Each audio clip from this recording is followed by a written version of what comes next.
So you're good at what you do. People trust you. You climb the ladder, you hit senior, and then suddenly there's no clear next step. You don't want to manage other designers. You definitely don't want to plateau. How do you keep moving up? What if the answer isn't straight up? Well, my guest today, Ran Liu, believes the answer might be a diagonal move into the spaces that stretch you, expand your range, and make you harder to replace. So stick around because today we're unpacking how to find those moves and why that might be the smartest career decision you've ever made.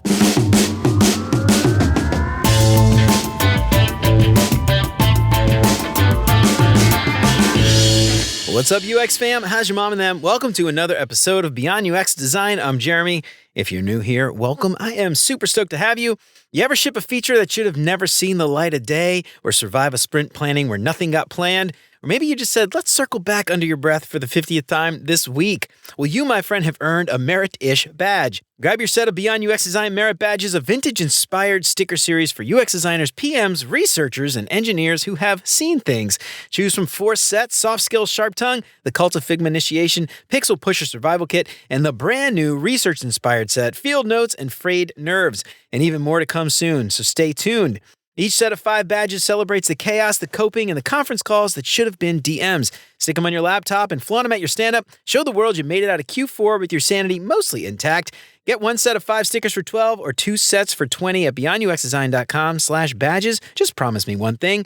Send pics and show me where you stick them. How often do you stare at a blank Figma canvas unsure where to start? Well, this episode is brought to you by Mobbin, the ultimate UI and UX design inspiration library. Mobbin gives you instant access to over 400,000 beautifully designed UI screens and user flows from apps you love, and content is added weekly so you never have to start from scratch again. Quickly find exactly what you need, search by app category, UI patterns, or even specific features. And my team and I use Mobbin daily at work to find useful patterns, and it helps my team work much more efficiently. And honestly, I can't imagine kicking off a new feature without Mobbin. So are you ready to level up your design process? Visit mobbin.com/beyondux to get 20% off Mobbin Pro and never run out of inspiration again. And if you haven't done it already, please consider subscribing to the show wherever you listen to podcasts. And if you are a regular here and you feel like you're getting something out of the show, I would really appreciate you leaving a 5-star review. That'll help me out so much more than you can imagine. And as always, thanks so much to Chris, Siraquan, Stacy, Radu, Megan, Andrew, John, Mark, Kevin, Jason, Michelle, Marty, Tino, Adina, and Zoe for all their support. And if you want to join these fine folks and many others and help keep the show independent and ad-free, you'll get exclusive access to the entire video library of episodes, including episodes before they're even released. Get instant access to those videos right now for as little as $5 a month. And for more information on how you can support the show and help more people find out about what we're doing, make sure to check out beyonduxdesign.com/support. And of course, if you think the show is worth sharing, then I would love it if you told your mom and them. So I think every designer has gone through this, right? There's a moment, it hits all of us. You've made it to senior. You might have even made it to lead. What do you do now? You don't want to turn into manager. You don't necessarily want to be a director. You might want to stay in IC, but you don't want to stagnate. Well, I am excited to talk to my guest today, Ran Liu, about how to take control of your own growth, read those signs when it might be time to move on, and how to build that kind of visibility that keeps those opportunities coming to you, both inside and outside of your company. Ran's a product designer and host of Ran Talks Design, having worked at Adobe, Amplitude, Webflow, Shopify, and most recently as a founding designer at Gable AI. She shares learnings on career growth and design strategy to help professionals get unstuck and build the careers they deserve. Ran, I am so excited to have you on the show today. How is it going? It's going great. Thank you so much for having me. I'm stoked. Yeah, hell yeah. I am also stoked. Great word, by the way. I love stoked. I don't run into many people who say they're stoked. If you say you're stoked, it's my people. You're my people. All right. So welcome to Beyond UX Design. Ran, I'm so excited to have you on. You've been doing a lot of stuff, worked for some awesome big name tech companies. Impressive to see. Tell us a little bit about you and ultimately, how did you come to this conclusion that sometimes the way up is not straight up, but sometimes it's a little bit up and to the left? Yeah, so you already did an awesome intro of me, but I can talk a little bit when I learned that diagonal is something you can do. So that was when I was working at Amplitude. And I think one of our coworkers left and joined another company, and we were talking about them. And one coworker made a comment that they made a risky move because they did this diagonal move. I was like, what is a diagonal? So apparently that's when someone leave the company and go to another company that also get a higher title. So it's like getting a promotion and a new job at the same time. And that's when I had a eye-opening moment. I was like, wow, you can do this? This is possible? I feel like I just unlocked the cheat code to career. Because we all know like getting a promotion might be hard. There's a lot of things you can't control. Like there's a macro, like how business doing, is there a business need? All like how is your manager perceiving your work, all that things. But then if you can pull out a diagonal move in your career, that might just accelerate your career by many years. I don't know. So that was an eye-opening moment, and I decided that's what I'm gonna do for my next job. And I think I start thinking about it more. I expanded the notion of diagonal a little bit more, not just a title change, because all companies are different. Like in a much mature company, it's very, very hard. Like they have very clear levels. There's a lot of requirement. So a staff designer at Adobe is probably very different than a staff designer at a startup. So there is company size that should be taken into account. So if you go from a smaller startup to the same level at a much larger company, a much mature organization, it is technically also a diagonal move because all of that will propel you faster to the next level. I love it. Well, the first thing I was going to ask is, what is a diagonal move? But you just covered it for us. So I love that. It's like you have your own show and you know what's coming. I don't know. It's crazy. So Ran, I love that. So you mentioned a few things in there I think is like really important. A diagonal move, when we think about promotions at work, it's so hard to get a promotion at work, right? And it's funny because a lot of people, they think like, oh, I've got to like have my end year review and try to convince my boss at the end of the year that it's time for a promotion. And what most people don't realize is by the time those reviews come, budget has already been set for the next year anyway, well in advance, probably months and probably multiple quarters in advance. And if you were not slated for a promotion or a raise, guess what? The end of your review is way too late to have that conversation. But for some reason, most designers or most people in general, I wouldn't say it's just designers, engineers, product managers, everybody, we kind of wait until that meeting. And so if you're not really strategic about even how to get a promotion within your own company, because often there's like channels to go through, there's protocol that you sort of have to hit. And unfortunately, a lot of companies, they don't even have very clear definitions and rubrics around what constitutes the next level. And so proving that you should be there, it often comes down to just like, and I hate to say this, but a lot of times it's just like, does your boss really like you? Does your boss want to does your boss have the extra money to throw around? Because sometimes they might want to give you a raise and a promotion and still you don't get it because it wasn't approved by, the higher ups. And so leaving is often a really great way to get that promotion, which is sad in a way. But I don't know. I don't know if you have any experience like getting stuck there, but this is something I wanted to talk about. Getting stuck, if people feel like they're stuck in their career, and talk to me a little bit about that. Like when you feel like you're getting stuck, I guess the big question might be, how do you even know if you're stuck? Because some people might be sitting there thinking like, oh, I have a chance. And they wait until the end of the year, like I said, but they don't even realize until maybe it's too late that they're stuck. So I'm curious, like what would be some examples of being stuck or some, from your perspective? Like, how do you even know if it might be time to like skedaddle? Yeah. So I had a really, really good run at Amplitude. And I was also feeling stuck a little bit at the end. So let me explain. I joined Amplitude pretty early on. I was the second UX designer there. So I was part of the Series B hire, and it's like the rocket ship, rapid growth sort of period. So it was very exciting. But then if you work at any sort of startup, that means your career trajectory is extremely blurred. Like there is no defined levels. First of all, like when I joined, there's no really any meaningful levels. You have titles, but that doesn't really mean anything. And chances are a lot of times you don't have a design leader that actually understand design the craft. You are often reporting to like a head of product or a product manager in some sense. So a lot of times, even if you have levels that might not be like a accurate measure of your work performance, because they can't really evaluate your craft. Like, for example, early on, the amplitude, if you want to be a principal, so like they don't even have levels, they don't have a staff level. If you want to be the next one, you can be a principal, but then you have to lead 3 different work streams or like a project directions. It's not like really a good measure like on how many projects you do because not all projects are created equal. There's complexity that matters a lot more, complexity and ambiguity. So in the beginning, I was dealing with very unfair and unclear promotion criterias and with a manager that kind of treat me as a PM. So I become a PM hybrid type of designer because of that. And then I have to wait some more so we can hire a head of design when we have budget. So that's another year goes by. We hired a head of design. And then I have to wait some more when they have to come up with a clear level, get approved, instrument systems. And I waited all of that. And then here comes the promotion season. I thought I did a lot of great work. But unfortunately, a lot of my contribution happens before the head of design joins. And then there's some miscommunication because they were working on what levels look like. So we didn't really have the calibration conversation. So when promotion time comes, I was like, yes, I'm finally getting the promotion I deserve. It's been 3.5 years. But then what I was getting is you're almost there, not there yet, not enough impact. And I feel like that's like a slap on the face. And I was stunned. It was like, how could you?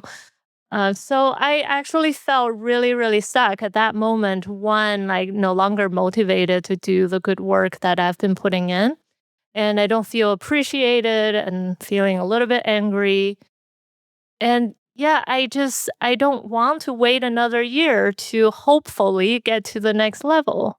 I think that's a place I truly felt like I'm stuck and then I don't see a clear path over to the next level. It's interesting that this is also, our audience is not design leaders or anything like that, but this is also a lesson, I think, for leadership to realize that, the reason why people are making diagonal moves is often because they don't feel like they're getting what they need in their current role, which is sad because all of that institutional knowledge and all of that tribal knowledge in your brain is now gone. And you've been there, like you said, second designer, right? So like, second designer, they lost their second designer who understood all the background and the reasoning behind all these design decisions and all that, which probably was not captured and saved anywhere.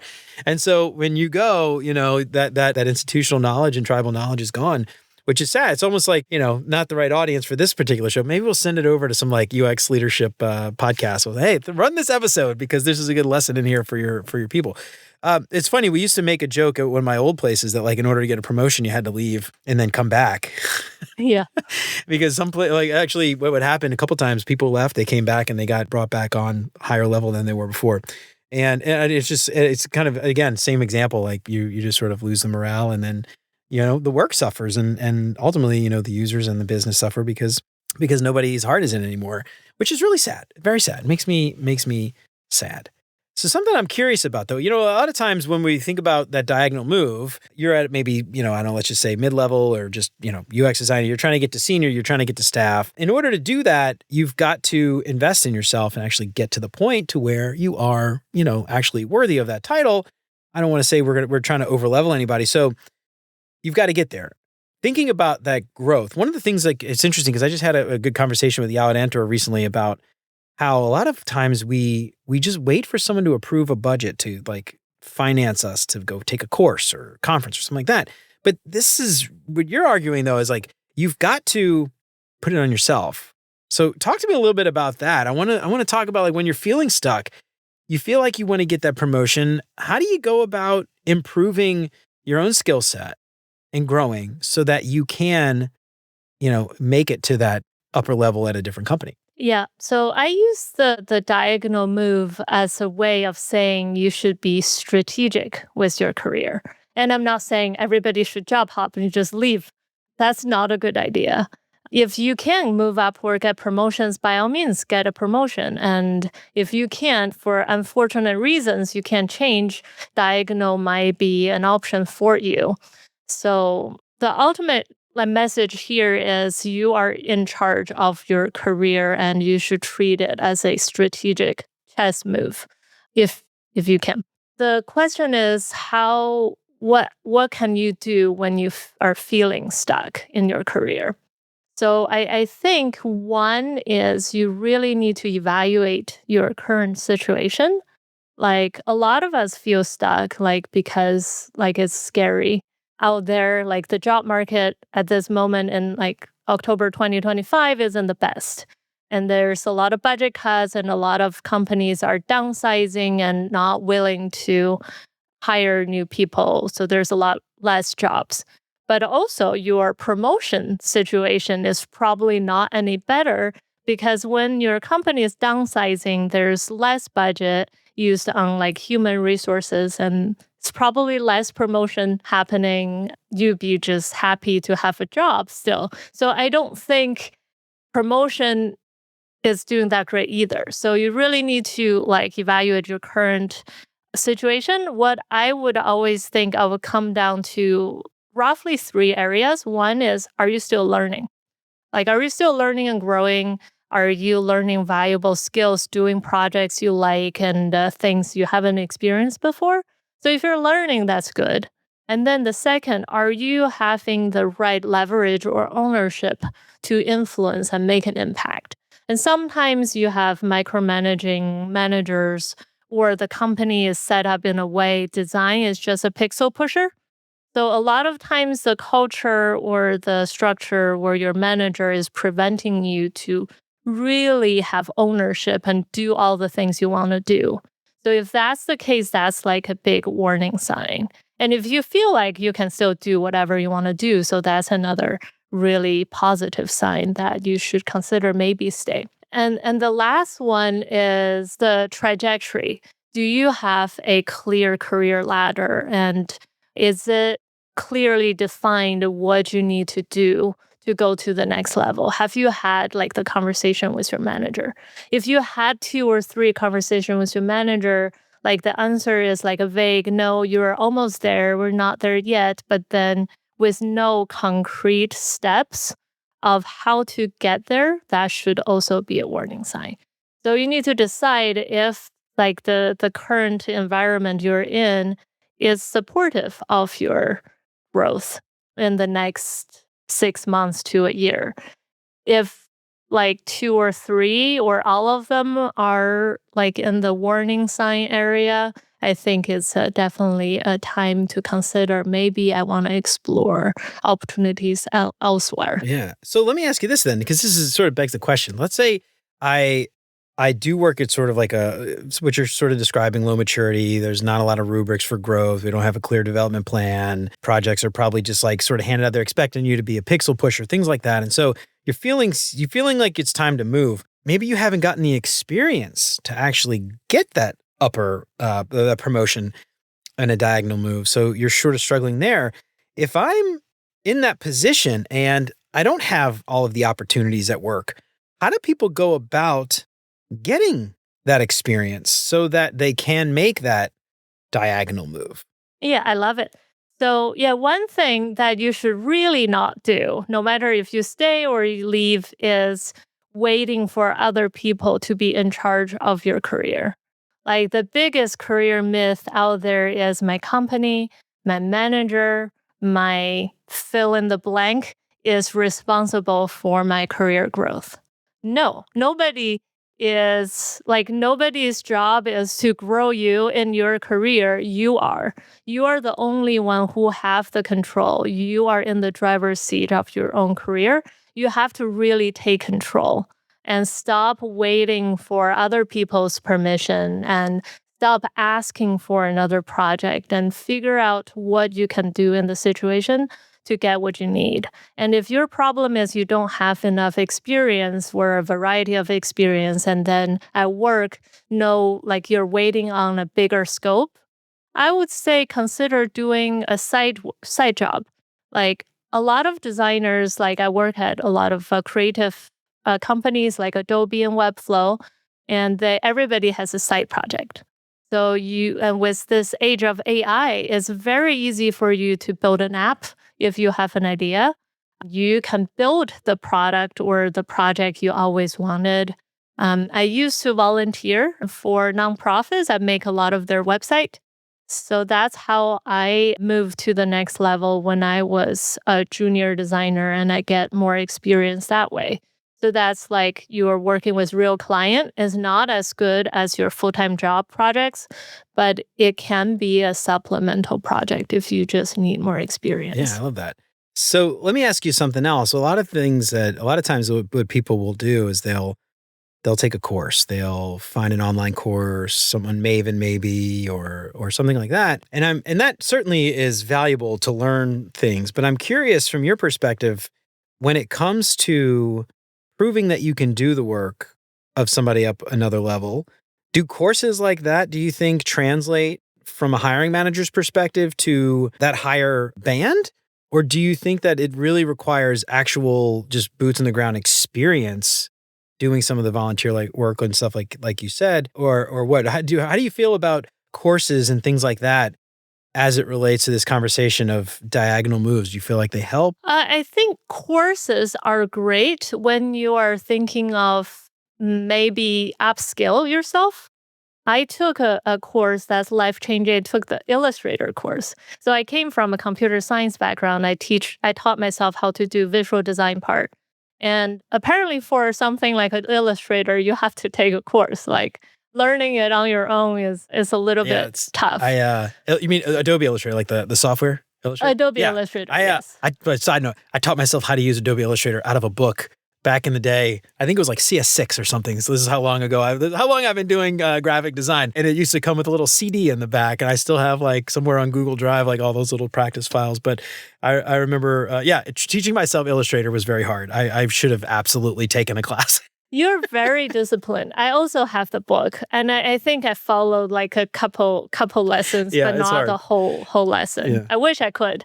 So I took a course, and it ended up being like it unlocked a whole side of visual design, like the illustration side, and I really like digital illustration. It's one thing I would like to explore more on my own time. But going back to the topic, I think courses are great if you want to up level. If you are stuck, like you're new to UX, take a Figma course and do some projects because I think you learn best when you're doing something. Like if you are just copying work and you're not really creating, it's just the input. You're not practicing. So take a course can help, but in terms of getting a diagonal move or just any job, like even lateral move, I don't think they help as much. I don't know how many recruiters will actually go through your course list. Probably around zero, maybe one in 100 that will look at those. But right now, time is scarce. Nobody is going to look at the course you take. You have to translate your skills into something tangible. And I think for designers, is your portfolio. Like if you took an Illustrator course and you want to go into the visual like delight, and you just create a lot of illustrations and put it in a project and people can see, oh, this person can illustrate. You can probably attract some jobs there by showing your work from your course or side job. And if you want to go for diagonal, I think a lot of times, unfortunately, you have to create those opportunities and experience within your current organization because most companies will look for real professional experience. Even nonprofit might be like a little stretch, like because it's like a client type of work, like agency. If you are looking for an in-house full-time position, those matters less. So what I would suggest in that situation, you really have to take initiatives. Go talk to people. Be a bumblebee in your company, talk to everyone, know what everyone is working on, and start looking for problem areas. Build a pitch and get that project initialized. Yeah, initialize. There you go. Yeah, good word. So you mentioned a second ago about being strategic with your, career. And what I'm hearing a lot of this as well is being not just being strategic in the places you apply to and the roles that you take, but being strategic in the work you have done or the work that you want to do so that you can have the right case study. Because just like you said, if I'm going to in-house large internal IT department in-house at an enterprise or something, the nonprofit down the street probably is very meaningless if I put that case study in my portfolio. And so you don't want to waste your time, even if it's meaningful work. It's, maybe not a waste of time, but you know what I mean? If you're helping people out, it's not a waste of time. But, being strategic about the side work that you do so that you have the right case studies to attract the right job that you want. And so I'm curious if you could talk a little bit more about like that strategic piece, because, we throw around a lot of things like do this, you could do that, you could do this, you could do that. But really what's good for you might be different than what's good for me, might be what's different from someone else. So I wonder if you could talk a little bit more about that strategic piece. Like, how does one go about playing, like you said, chess with your career? Do you have like a framework or something that you like to use to sort of sit down and really think about where you want to go, as opposed to just sort of falling forward or falling upward maybe and not really putting any thought into it? Yeah, I wouldn't say it's a framework. It's actually really simple. But I recommend everybody to think one step further with your career, at least one step further. So when if you're ready to look for a new job right now, think about what type of job you can do right now that would unlock more opportunities in the future at the direction on where you want to move. Like, for example, Hang is doing this OnlyFans kind of project where you only go to these big, prestigious, design-oriented organizations. And I think that's out of reach to a lot of us, me included. I might not be able to get a FANG job tomorrow. Then if that's your goal, you look at that. So my ultimate goal is to, get a job as a product designer in Meta. And look at you now. Where am I now? Like, I'm working at unsexy B2B company that's not very visual forward. And then Meta is all about details, visuals, delightful animations. So there is a skill gap and experience gap. So how can I use a kind of like a stepping stone, like a new opportunity, or add some sort of side project or like jobs in my current role to bridge this gap? Like, maybe I just spend a day more on my project, or like I burn a little bit midnight oil to add some delightful animation for my next feature. Like, it's not required, but I add it and then took your engineer to coffee so they actually build that easing function right and have you look over their shoulder to tweak the interaction a little bit. And then now you have one more thing to show in your next portfolio presentation with Meta. Yeah, I love that. Yeah, it is really simple. Like it does. I guess that's a good point, because when we think about being strategic with your career, a lot of people might assume it's a lot of effort, it's a lot of work. You got to get really deep, but it might just be as simple as like what you're describing, thinking one step ahead. Where do I want to be next? And what's interesting about that too is, again, that next step, like everybody wants to work at FANG companies, but like there's a lot of people that don't. There's a lot of people that might have kids or something and they're like, I don't want to work 80 hours a week and have these deadlines every day and be really stressed out. Like, I just want to work for a large, giant enterprise and just coast for a couple of years. And maybe I do want to move on and do something else.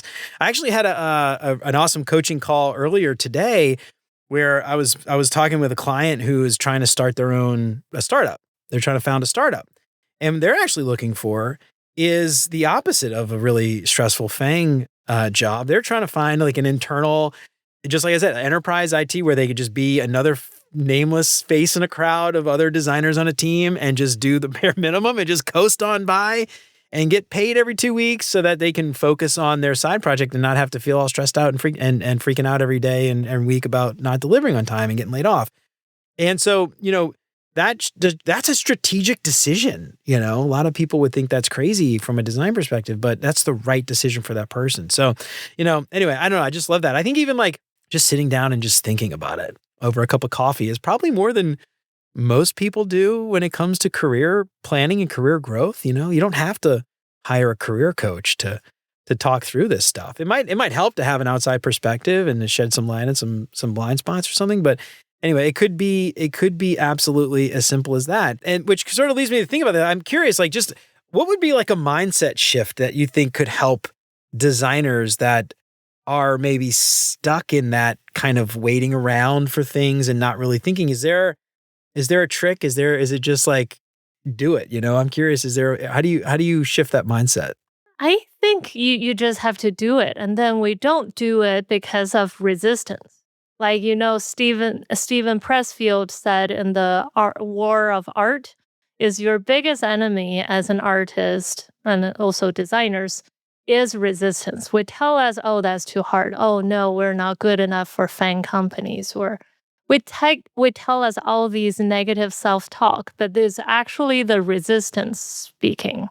Like anytime you feel a little bit scared or you feel a little bit of fear, you should be excited about it because that's a sign that you are about to step out of your comfort zone. You cannot grow inside your comfort zone. You have to step out of it. Growth happens outside your comfort zone. So I think that's a mindset to be excited about something that you're scared of. I love that. Yeah, it's interesting because like when I think about, again, this is different for everybody. So I don't want to say that everybody always has to be challenged in the next step. But when I think about work, one, first is compensation, obviously. Like I've got a wife, 2 kids. I gotta worry about making enough money. But second is, is this the same old boring crap I've always done? All things equal, would I want this job? Or am I going to learn something? Am I going to feel challenged? If I'm scared about an opportunity, the chances are good there's an opportunity for growth there because I'm scared. I'm nervous. I don't know if I could do it. This is something I've never done before. Am I going to be good enough? Am I going to get fired? That kind of stuff. Like when you feel that to me sort of screams like that might not be a bad choice, like unless it's something else, it's like a gut feeling telling you this is a really bad decision. But I don't know. I love that. Growth happens. What was it you said? Growth happens when you're, what was it? Outside your comfort zone. I love that. You should put that on a mug, by the way. I love that. I did not come up with that saying somewhere. Someone already did it. Well, okay. Well, you could, fair use that and just put it on a mug anyway. So something I want to talk about is, that idea though of being like strategic and going after your strategic goals. But then there's a lot of people that are just like, I think I would call them ambitious. People that just like, I want the senior title. I want the director job. I want to be lead. I want to be staff or whatever. And all they're chasing is the title. And I'm curious if like you've had experience there, if like personally, like, is that something you might have done in your early career? But also like, how do you move past that and realize that like, again, playing chess, the next role might not be a higher title. And even still, like you mentioned earlier, it could be diagonal, even if it is a lower title. So I'm curious, like, how do you kind of shift that thinking from chasing a title to being more strategic? I think it's okay, first of all, if you're title motivated. Like we're all motivated by something. Some people are motivated by compensation. Some people are motivated by title. I was in a coaching call with a mentee and she was like, I really want to be staff or like a senior. Maybe she's mid-level. I was like, what if someone give you more money as you like? Just no senior title. And she's like, no, I still want the title. So it's a clear case where she is motivated by title and the title change gave her a sense of progression in her career. And I think that's totally okay. And if you just want that, just be clear, be honest with yourself, it's fine. And if you just want like compensation, you're compensation motivated and you have family to feed, you're the breadwinner, it's totally fine. We all want a little bit more money. There's nothing wrong with that. So just be clear of that and think, how can I make more money? Right? And then go from there. Yeah, I love that. Yeah, I like to say, call me what you want. Pay me what I'm worth. It's funny, back when I started working at a company, well, this was like a decade ago, and I got a huge raise because I was working in advertising when I shifted over to, actually I was working at a startup, then went into advertising. And the startup was not paying me anything. And I worked for this giant company and they did the classic thing. What is your salary today? What's your current salary? So I told them, of course. And so they gave me a bump and I'm like, yes, I got a raise. I didn't find out for 4 years when one of my bosses was like, do you realize you're making the same as our interns? And I was like, I was a lead designer at that point. I'm like, are you fucking, and I thought I made a lot. I'm like, are you freaking kidding me? And so she helped me, like Regan, shout out to Regan. She got me like a level that made like, it was like a crazy like $50,000 raise. But I was like, oh my God, I can't believe So ever since then, I'm like, you know what? I don't care what you call me. Just pay me what I'm worth. All right. So I want to talk about side tangent. Sorry about that. That happens a lot on the show. All right. So when we talked a couple of weeks ago, we had an awesome little pre-interview prep call, and you mentioned something, or one of us, I think you mentioned this, but about visibility being a currency, and that's your currency for career growth. And it's interesting because, like, visibility might look different in different places. So I want to talk a little bit more about like visibility, if I want to shift being visible. So, a lot of times we talk about like upward mobility inside of a company, it requires you being visible to leadership and stuff. But even like outside, if we're talking about diagonal moves, moving outside the company, I'm curious, like talking about like visibility and what does that actually mean to you? People think immediately, oh, I got to post and build my personal brand and post on LinkedIn. That's not what it really means. Maybe that is, but probably not. I don't think anybody cares personally about how much you or I post on LinkedIn and shit. Like HR managers could not care less about that, I promise.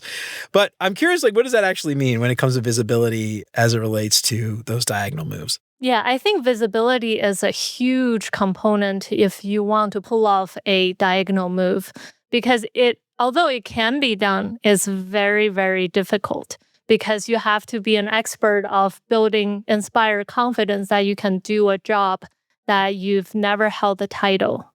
So you have to convince people that even though I have a lower title, I'm actually doing the job that you're asking for. So I think one way of building visibility, having visibility, is give people a pill of confidence that you can actually do the job. Like, it doesn't have to be post on LinkedIn, although that's like a great way to get started, to have some sort of preference. You can get involved with some sort of community. It can be a small community. That's how I started. And then you will be invited to go on like meetups and give small talks. I'm still stuck at that level, and no conference want me to speak on the big stage. You can join awesome podcasts like this one. You can pitch yourself. So you can start getting your thinking and your philosophy out there that way. And you can also be just helping out, like do these coffee chats with people, build your network. And then, so when people think about, like, they're looking for someone, there's an opportunity, they think of you. And I think that's actually a huge advantage. Because if you work with someone or you have chatted with someone before, it's much, much more likely that you will get an opportunity and you will get hired for that opportunity. Yeah, I love that. And, it's interesting you mentioned posting on LinkedIn and things like that. Like, I do think like that is helpful. Like, I will say, like, I said this before, like HR managers don't care about posting on LinkedIn. I don't think that's 100% true. I think it depends. You mentioned this before. Who's got the time? I would say maybe 5 years ago, I think hiring managers probably did some research and they, Googled you and they looked at LinkedIn to see what you were posting and things like that. I still think there's some people who will go and LinkedIn just see, because what I've actually heard from a couple of recruiters is like, they'll go on LinkedIn to see if someone's an asshole or not. Like, are you leaving comments like, derogatory comments, like insulting people and things like that? Because I will do that too, to be honest. Like, when I'm get a resume come across my desk, I'll go on LinkedIn and like Google them and search and see like, what are they posting online? Because I kind of like seeing their thoughts, and it's sort of like, I don't know why people think LinkedIn is like anonymous, because your name and your face are like right there. But people act like idiots on LinkedIn sometimes. And I'm like so surprised, but I don't want that person on my team if they're like, making fun of somebody else or insulting somebody and stuff like that. But I also like to see, like, are they being supportive? Are they posting? Like, what are their thoughts about design? Stuff like that. It all depends. If I've got like hundreds of applicants coming through, I definitely don't have time to do all that, but I will absolutely do it for like the people who I want to bring in for an interview, without a doubt. If their portfolio and stuff like that is up to snuff and I want to bring them in for an interview, I'll go look up and see. Like, because if I've got like 10 people, I need to like kind of, I got to cut a few and I don't like their attitude on LinkedIn, you better believe that person's getting cut. But anyway, I think that's great. The other thing I was going to mention is like comments, leaving comments. Like, you don't have to go and write posts that get hundreds and thousands of likes and impressions. Just follow a few people, quote unquote, thought leaders that you resonate with, and like comment, leave a comment on their thread, or someone else comments and you reply to that comment and you can start a conversation.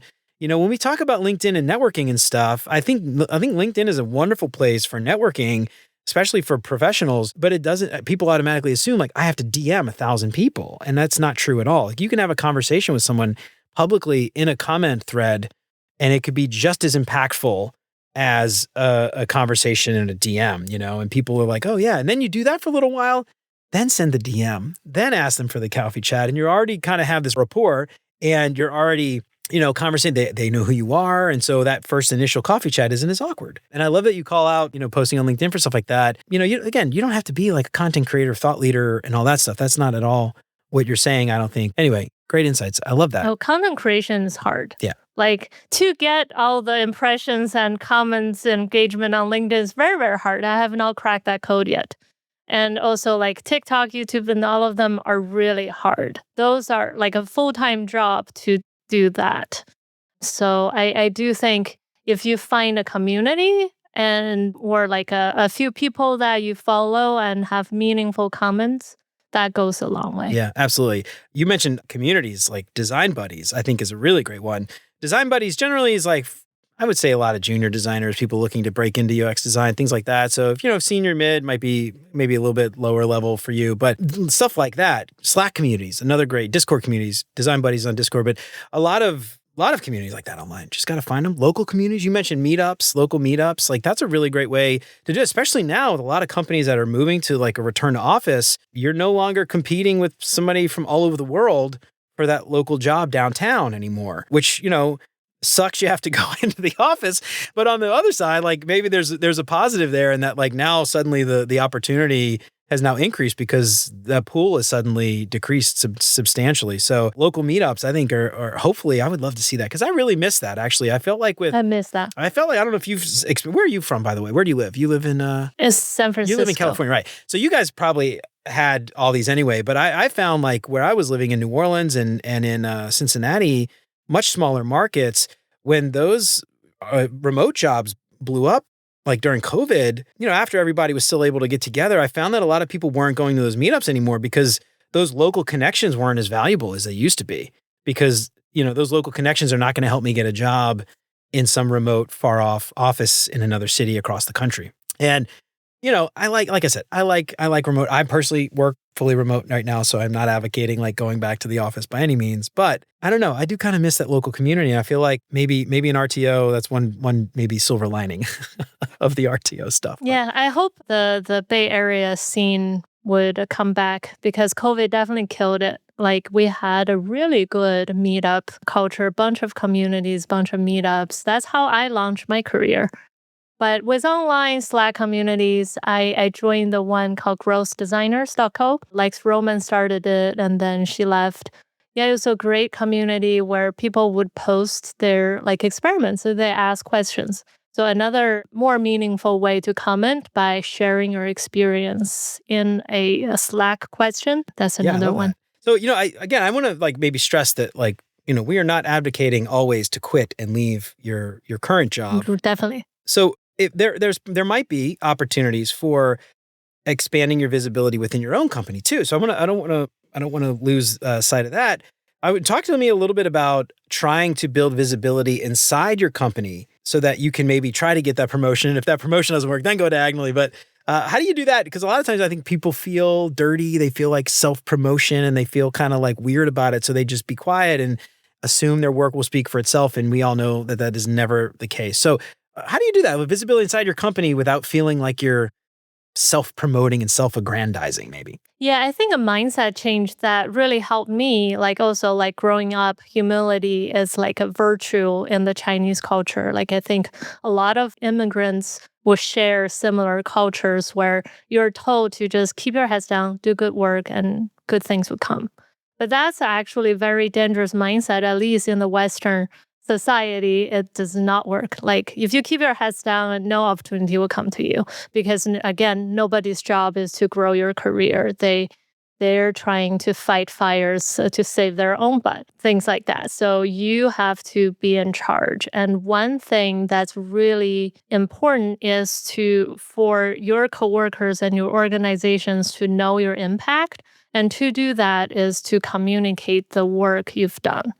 And one mindset to keep me feel more authentic to myself and less braggy is instead of saying, hey, look at me, that's a bad mindset because I'll never do that. Like a lot of introverts don't like to do that and think a lot of designers Maybe they're also introverts, but a lot of designers also don't like to do that. But if you change the mindset from come look at what I did to look what I've learned, like you go from I am this awesome person in limelight to here is what I learned. This is the context, and I want to help you. It's a very powerful mindset shift for me, and I'm more willing to give more update at bigger channel because there got to be someone who don't know what you know already because you're in it 24/7, and there has to be something you can offer for other teams. Yeah, I love that. And I love the idea of sharing what you've learned and sharing your insights and your impact. What's interesting is like a small anecdote. I used to work with a guy, UX designer, who I think he was trying to get visibility with this, executive team and things like that. So he volunteered to put decks together for this. And like, I'm a designer. Let me like design your decks for your executive presentation or whatever it was.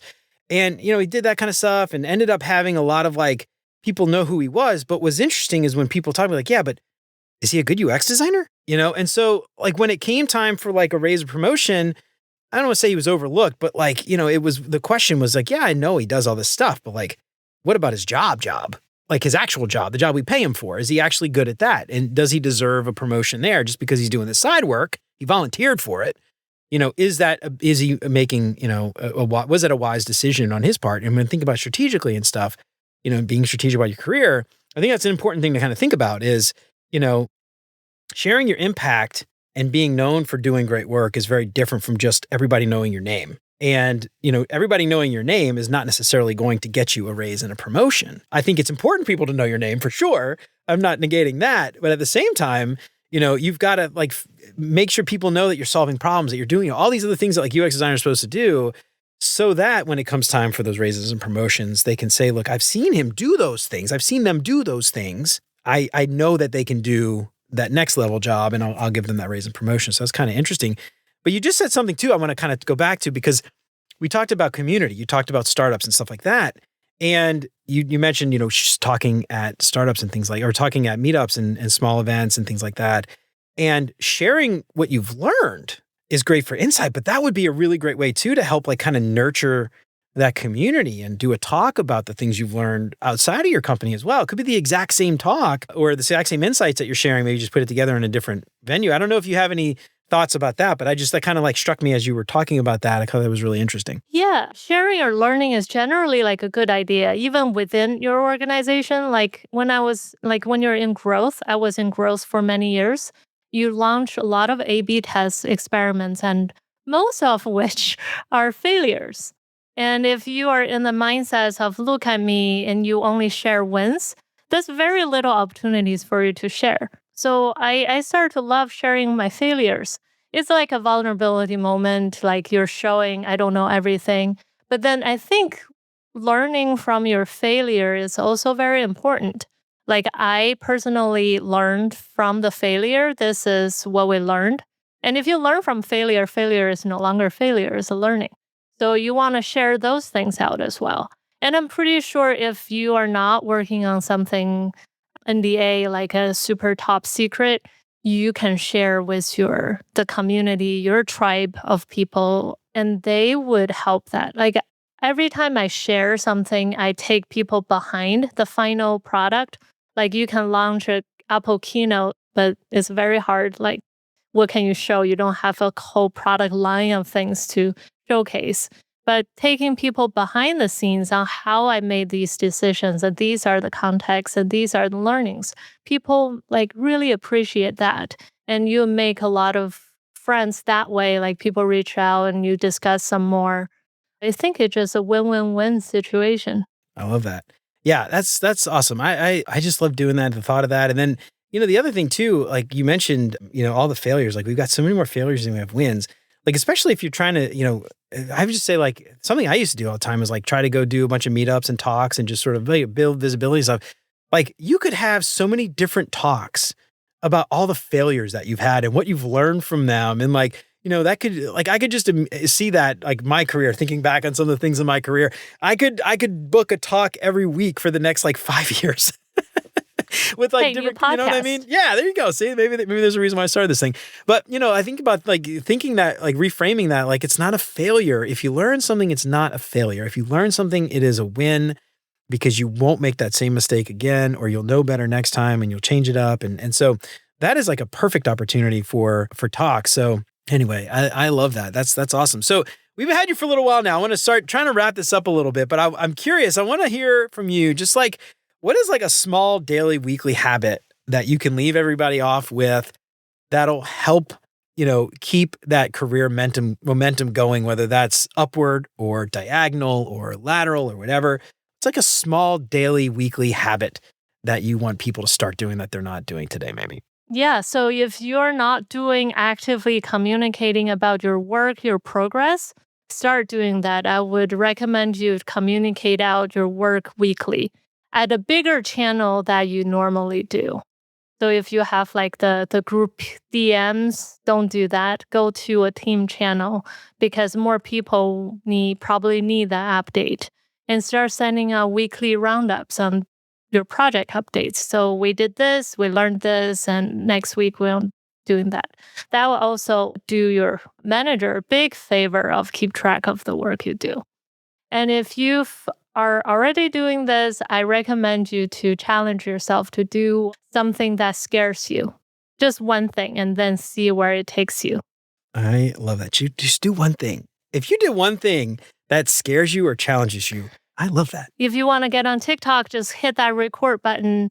That's how I started with YouTube. And if you want to like apply for a talk, like go pitch Jeremy to be on his awesome podcast. Yeah, hell yeah. Trust me, look, I'll tell you right now, anybody listening out there, I get so many like PR agencies asking to send people on the show. I had somebody the other week that it was like, this like about a law firm. I'm like, you clearly have no idea what this show is about. Like, but I generally, if it's a PR person, like pitching on someone else's behalf, never respond to them at all. I completely goes. But if it's you and you are the person who wants to come on the show, please, for the love of God, reach out. I would love it. I need 50 something weeks worth of content every year. So if you are out there, let this be an impetus for you to get out of your comfort zone, do something that makes you feel uncomfortable, come on my show, talk about some cool shit that you have. Let's do that. Maybe make it more specific.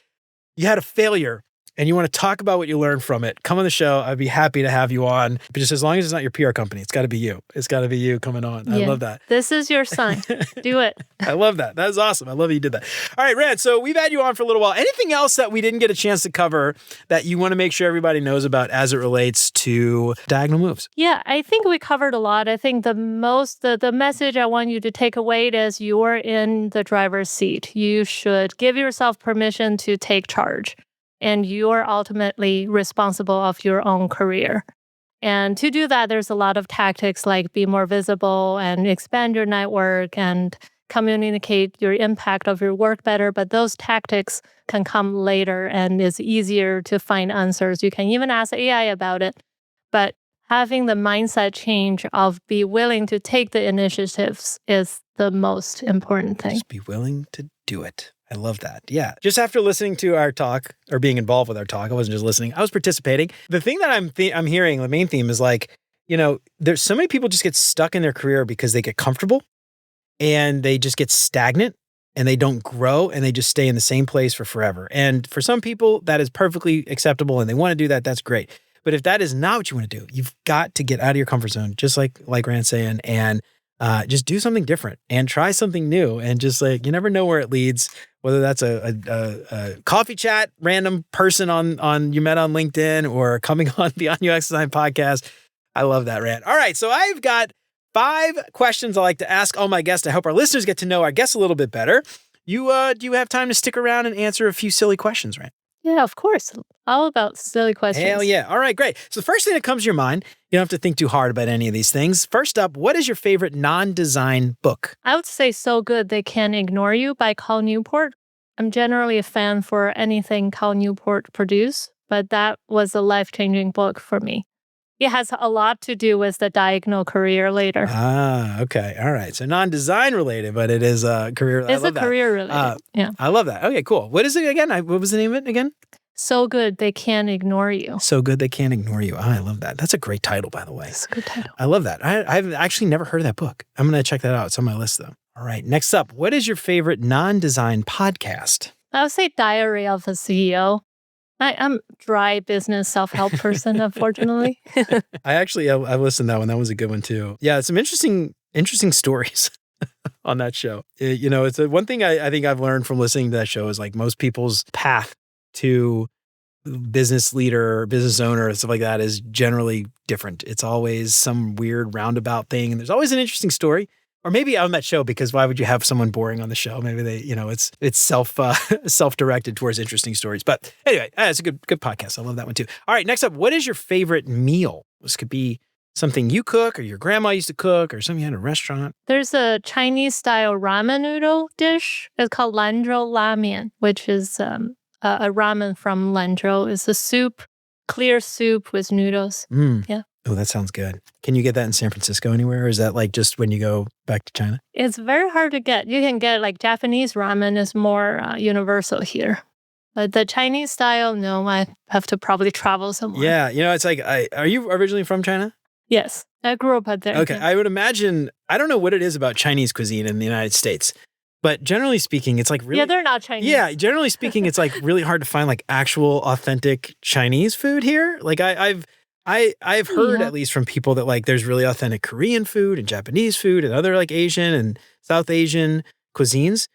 But for some reason, Chinese, it's like always American takeout. Like it's weird that like kind of like General Tso's chicken sort of stuff, which is like obviously not Chinese. Yeah, we think that's American. Yeah. But anyways, maybe Chinese people were too adaptable.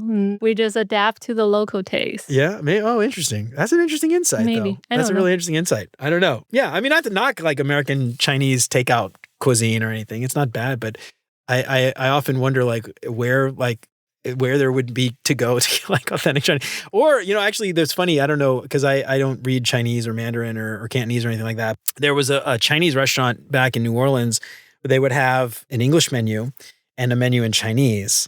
And if you spoke Chinese, they would give you the Chinese menu. And I don't know what was on there. Maybe that was super authentic, but they figured like Americans are never going to eat it. So why even bother putting it on the American menu? Anyway, I don't know. It's kind of funny, but all right. Next up, what is your favorite vacation spot? Maui. Ooh, why? I have never been. And really? I know. It's just like, it's so far, like it's a really long flight, like from, the Midwest and New Orleans and stuff is like when I lived in New Orleans, but like now I live in the Midwest, it's like an 8-hour flight just to get to California before I fly all the way to Hawaii. So yeah, maybe you should come to San Francisco to see us first. Yeah, hang out for a little bit. Go there, do like an extended layover for a few days and then fly out. Yeah, I'll do that. That's a good idea. It's on my list. All right, one day. All right, next up, what is your favorite design tool that is not Figma? Does Notion count? Yeah, Notion counts. It's a design tool? Yeah, Notion. I've had people say Excel and stuff, so if Excel counts, then Notion counts. Oh, yeah. I was going to say Sketch if you say that's not a design tool. Sketch. Or Illustrator. I still use Illustrator, though. I actually still use it quite a bit. I miss it. I don't subscribe to it because it's another subscription. Sure. I subscribe to Creative Suite only because I still use Audition and I edit my book and stuff in InDesign. And I use Photoshop because Photoshop still doesn't, or Figma still doesn't have like all the filters and stuff that like the photo filters, like the raster filters that Photoshop does. And so I don't know. I just still use, so I use, I found a trick though. If you're ever curious, wait until Black Friday and subscribe on Black Friday and you get it for like half off. It's like $30 a month. And then when you go to renew every year, they're going to say, you can't get the Black Friday deal again with the same email address. So you could either create a second email address, like, at Gmail, you can do like JMills pays bills, like JMills pays bills +2. And that counts as a second email. And then you can just sign up as a second Adobe thing. Or you could cancel it and then they'll offer you 50% off to continue the subscription.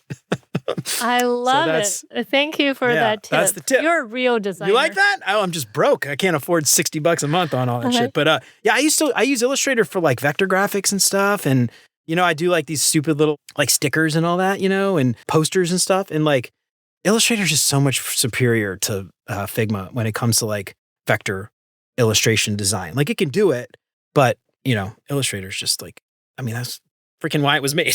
You can't beat Illustrator.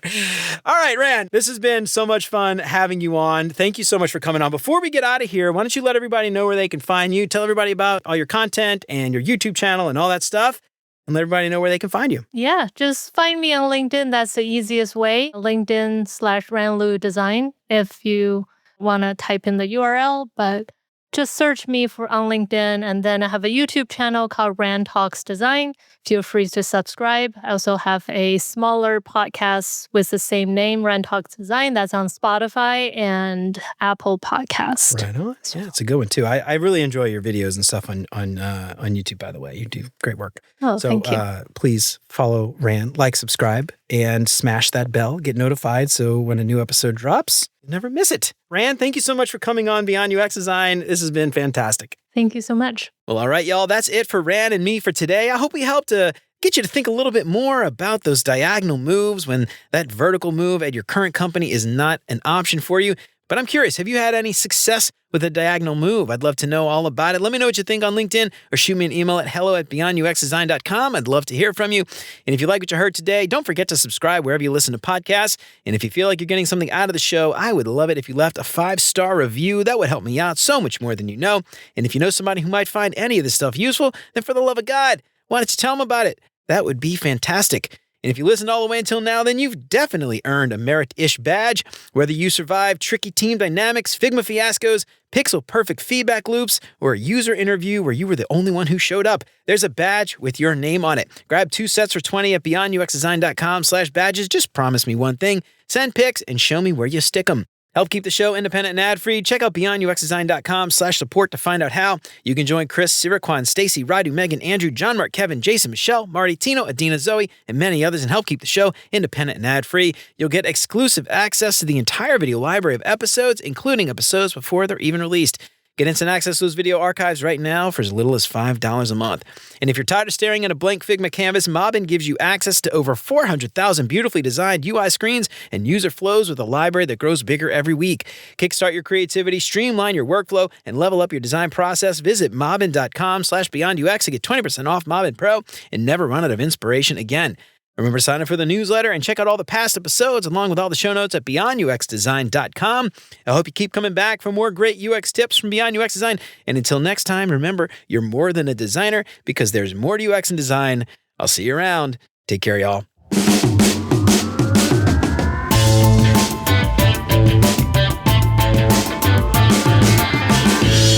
You call me whatever the hell you want. I don't care. Call me like turkey sandwich. Just like pay me, and I don't care. Yeah. Like, so you are not title driven, not at all. but you're compensation driven.